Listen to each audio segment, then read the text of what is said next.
Oi, meus amores da primeira, segunda e terceira série do Colégio Curso Aplicação, professora Adriana Paiva aqui na área. E hoje nós vamos falar sobre a cultura hip hop. Uma cultura que nasceu nas ruas, nos guetos de Nova York, e que ela está aí até hoje no nosso meio. Vamos aprender um pouquinho mais sobre ela? Então, quando surgiu? Já dei a pista, né? Então, surgiu na década de 1970 nas ruas de Nova York e nos bairros pobres, onde a maioria da população era negra e latina. O hip hop, né? Há quem diga que ele veio da Jamaica e essa população jamaicana, né, portanto latina, que foi para os Estados Unidos, levou essa batida, né, para esses guetos, e a partir daí, como a gente já viu, que a cultura vai se misturando com novos elementos e tal, e aí nós temos a cultura hip hop. Nesses locais, o que imperava? A violência e o desamparo social. Então, esses grupos, né, a gente está falando de uma Nova York, onde você tinha uma separação racial muito forte. Então, você tinha bairros de negros, bairros de brancos, escolas para negros, escolas para brancos, transportes para negros, transportes para brancos, né? E você tem essa arte surgida de um grupo social que quer ter voz, quer ter vez, quer falar aquilo que pensa, aquilo que sente, quer se expressar diante, né, desse grupo social asfixiante, né, desse grupo social que não dava essa oportunidade, né, para essa parcela da população. Numa semana onde a gente vê os movimentos, né, os movimentos negros eclodindo no mundo inteiro, né, Estados Unidos, aqui no Brasil também, né, clamando por justiça, voz e vez. Essa nossa aula tem tudo a ver, né? Bom, o movimento passa a denunciar as questões sociais e um dos fatores principais, a rua passa a ser o espaço de ocupação, de expressão. Então, a rua vira o local oficial, né, para as pessoas colocarem a sua arte, certo? Então, você tem os museus e a rua passa a ser o grande museu a céu aberto. Rapidinho lembrei, fica uma dica, Beco do Batman em São Paulo. Depois entra na internet e dá uma olhada lá, muito legal. Quais são os elementos dessa cultura hip hop? O rap, que vai ser a linguagem musical. O break, que vai ser a linguagem da dança. E o grafite, que vai ser a linguagem visual. Então, o movimento hip hop ele tem essas três vertentes. A linguagem musical, comandada pelo rap, que é um estilo de música rápido, né, onde você faz as suas rimas, tem um tema e você vai fazendo aquelas rimas de uma forma improvisada dentro de uma sequência musical que é determinada pela voz ou às vezes por alguma marcação. O break dance, que vai, como o nome já diz, né, você vai quebrando esse corpo em passos e vai dando origem a vários outros tipos de dança de rua, como o nosso funk, por exemplo. E o grafite, que era a maneira que eles tinham de colocar no visual, a gente já falou várias vezes em sala de aula que a imagem fala, né? Então foi a maneira que eles colocaram para poder mostrar para aquela sociedade aquilo como eles viviam, o que eles estavam pensando, a discriminação social e cultural que eles pertenciam e como eles estavam se reinventando naquele momento. Bom, você tem o rap, que é uma abreviatura de ritmo e poesia, e como eu falei no bloco anterior, né, no slide anterior, que eles vão marcando essa música pela cadência da voz. Mano, eu vou falando assim, o outro vai repetindo de outro jeito, dessa mesma maneira, sacou? Então, quem faz essas músicas são chamados de rappers. Antigamente, pela questão da violência nesses locais, né, era muito comum as brigas de gangue. Os gangues marcavam, né, para brigar. E a partir do momento que vai nascendo a cultura hip hop, eles vão começando a substituir essas brigas de rua, que na maioria das vezes acabava até em morte, por batalhas de rap. Tá? Então, daí surge esse termo, batalhas de rap, vem exatamente nessa tentativa de substituir a violência por arte. Promovem batalhas, né, que são marcadas pelo desafio de construir a melhor rima. Além do rapper, qual é a outra figura que nós temos nesse cenário do hip hop, né, no cenário do rap? O MC, que é um mestre de cerimônias. Então ele vai ser aquele cara que vai apresentar o baile, ele vai apresentar os rappers, ele vai fazer aquela ligação entre o que está sendo colocado no palco e as pessoas que estão ali para assistir, certo? E o DJ, claro, né? O disc jockey. E ele vai ser responsável por colocar a música no baile para a gente dançar, né? Então, o primeiro DJ foi o jamaicano Hawker, que introduziu a tradição de sistema de som e canto falado. Nessas músicas de DJ, que é uma maneira de fazer música, né, diferente de um banquinho violão, por exemplo, tá? Você começa a ter, como é uma música eletrônica, você começa a ter novas características, como, por exemplo, o sampler, que são amostras de sons e ritmos, e os covers, que são músicas pré-gravadas e misturadas e que eles dão um novo sentido, né, um novo local para essas músicas pré-gravadas. Tá? Às vezes a gente está escutando um exemplo, tá? Às vezes a gente está escutando um funk, por exemplo, e a gente percebe, nossa, mas essa introdução é de uma música que eu já escutei em algum lugar. Né? Isso é uma das características desse estilo musical, tá? Isso, aqui eu coloquei uma imagem de um dos principais representantes do movimento, que é o Sabotage, né? Nasceu em 1973, morreu em 2003 assassinado, e eu coloquei essa imagem, rap é compromisso, não é viagem, primeiro porque quem faz rap, quem é da cultura hip hop, não vê aquilo como algo superficial, né? Então você não tem só a música para distrair, dançar e ser algo que você vai simplesmente preencher o tempo vazio. Geralmente quem gosta de hip hop, quem é envolvido com a cultura hip hop, ele tem esse compromisso não apenas com a arte, mas também com a questão social, tá? E artisticamente falando, em termos de desenho, em termos de imagem, tá? Eu queria muito que vocês observassem a forma como foi criada, a forma como o artista colocou essa frase, né? Rap é compromisso, não é viagem. Então você tem primeiro as cores preto e branco para poder tirar a sua atenção de qualquer outro elemento visual e você prestar atenção na forma e na imagem, né? Na mensagem da imagem, melhor dizendo, e os cabelinhos bonitinhos do Sabotage. Bom, aqui você tem, né, dois espaços dos DJs dessa época. E hoje em dia também, né? Porque ou ele está dentro da onde? Do clube, nessa época que a gente está falando de 1970, dos galpões, tá? Ou a rua.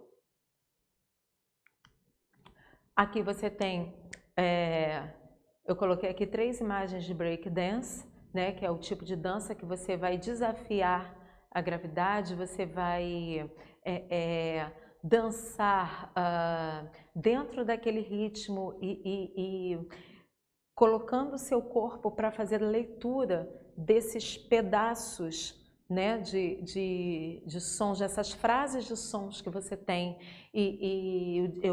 Daí está o grande desafio, né, de você colocar esses movimentos do seu corpo dentro dessas frases. Tá? O grafite. Comecem a reparar os grafites da sociedade que vocês vão começar a ler que eles estão sempre te fazendo pensar em alguma coisa, como essa frase, liberdade de expressão. Nessa frase, a gente, né, ainda mais no contexto em que a gente está vivendo, né, o que é ter liberdade de expressão? Será que a liberdade de expressão eu posso falar o que eu quiser, a hora que eu quiser, sem se importar com quem está ouvindo? Ou essa liberdade de expressão eu também ter o meu direito de voz, né, me fazer ser ouvido por uma outra pessoa e ter meus anseios, né, a classe social a que eu pertenço, o grupo social a que eu pertenço, as minhas mazelas que o Estado não escuta, né? Fazer isso tem voz. Começar a pensar fora da caixinha. Aqui eu coloquei três grupos, né? E pessoas que foram super importantes para a consolidação do movimento hip hop, que foi o Sugar Hill Gang, esses rapazinhos bonitinhos aí, tá? Esses 4 rapazes bonitos. África Bambata, esse rapazinho de óculos escuros, e o James Brown, que foi o pai do funk, né? Quando a gente pesquisa a história do funk, a gente vai buscar a sonoridade inicial do funk, a gente cai em James Brown, né? O funk, o que quer dizer? Swing, levada, né? Hoje em dia a gente está acostumado com um funk que bate sempre no mesmo som, na mesma tecla, mas o ritmo funk, ele é muito rico. Então fica a dica aí para vocês pesquisarem, tá? E no Brasil, claro que isso vai chegar aqui no Brasil, finalzinho da década de 70, início da década de 80, no Rio de Janeiro, nas periferias do Rio de Janeiro, São Paulo, periferias de São Paulo. E hoje ele se espalha pelas periferias de todo o Brasil.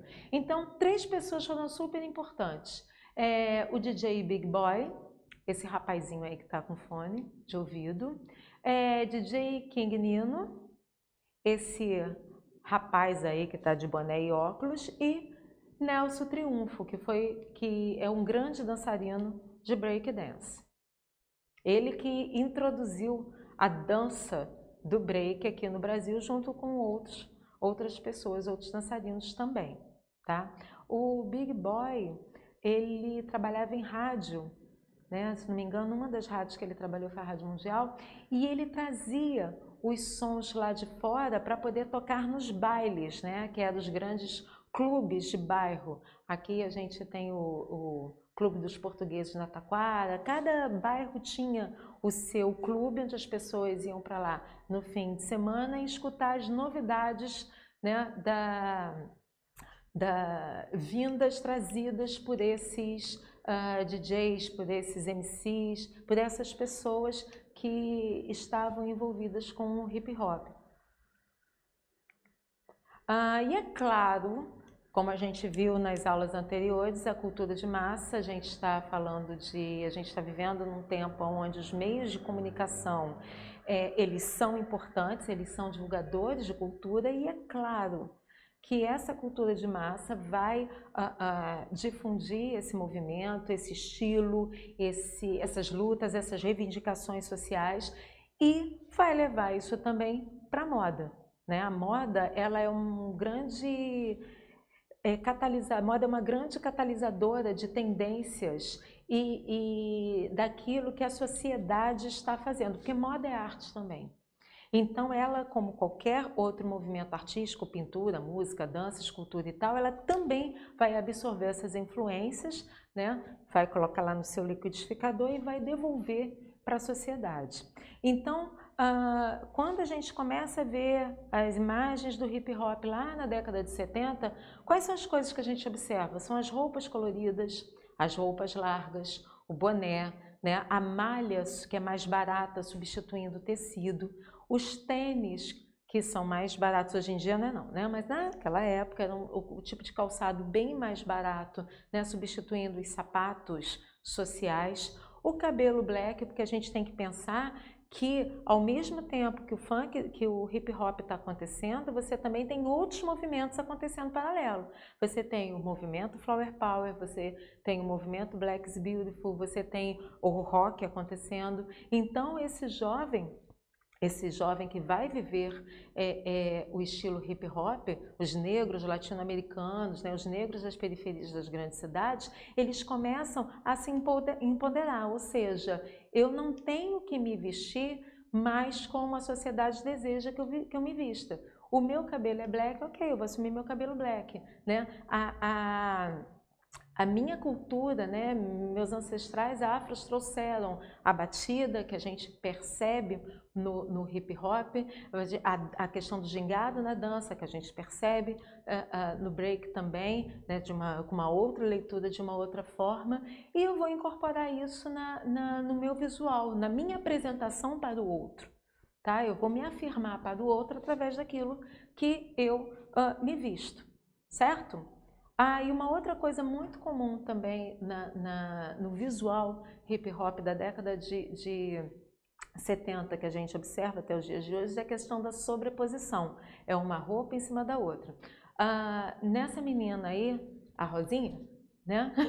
Que está de rosa, então o que a gente observa? A gente observa uma releitura, a gente falou tanto de releitura, principalmente quem foi nosso aluno no ano passado, né? Releitura na pintura, releitura no desenho, releitura na música, que você também está vendo um tipo de releitura, só que na moda, né? Então um boné mais estilizado, essa sobreposição de uma maneira que você possa atingir o maior número de meninas, né, que as meninas se identificam. Se você reparar bem, essa roupa, essa proposta hip hop, ela tá mais, entre aspas, tá, pessoal? Arrumada, mais vendável, mais comercial do que uma menina hip hop raiz, vamos dizer assim, tá? Aqui eu peguei algumas fotos de 3 momentos diferentes, tá? Década de 70, essa primeira imagem, né, onde as calças são mais justas, as blusas mais justinhas. Da década de 80, onde o movimento, né, atinge as mídias, começa a atingir o grande público, sai ali dos guetos e vai para a massa, tá? E essa imagem aqui de baixo também, a questão da sobreposição, principalmente o poder, né? Porque você está falando de um ritmo musical que também vai produzir muito dinheiro nos dias de hoje. E como eu falei antes, que o seu visual, né? A sua apresentação te diz o que você é, o que você tem, quem é você, então eu sou poderoso. Se eu sou poderoso, eu preciso apresentar esse meu poder nos meus acessórios, tá? Então, o cordão de ouro, os relógios, os anéis e essa coisa toda. Nosso trabalho vai ser o seguinte, você vai ler esse trecho do rapper Emicida, ouçam Emicida, tá? E vocês vão responder no caderno de arte de vocês o seguinte: qual a relação do trecho dessa música com o início da cultura hip hop? Trecho da música Boa Esperança. Por mais que você corra, irmão, para a sua guerra não vão nem se lixar. Esse é o X da questão. Já viu ele chorar pela cor do seu orixá? E o camburão, que são? Negreiros a retraficar. Favela ainda é senzala, João? Bomba, relógios prestes a estourar. Então vocês vão fazer a interpretação desse trecho da música com o início da cultura hip hop. Eu queria fazer algumas observações na entrega deste trabalho que já vai estar valendo nota para o nosso segundo bimestre, tá? Vocês, por favor, não esqueçam, quando enviar para mim, colocar o enunciado da aula, seu nome e a sua turma, tá? É uma letra legível, cuidado na hora de tirar foto, não postar foto de cabeça para baixo, tá? Foto desfocada, porque dificulta a leitura da professora míope de vocês, tá? Conteúdo da resposta com coerência, não é escrever qualquer coisa para dizer que fez, tá bom? E capricho na execução do trabalho. Qualquer coisa, vocês podem perguntar via e-mail ou Clesep, que estou ali para te dar aquela força, tirar suas dúvidas, tá bom? Beijaço!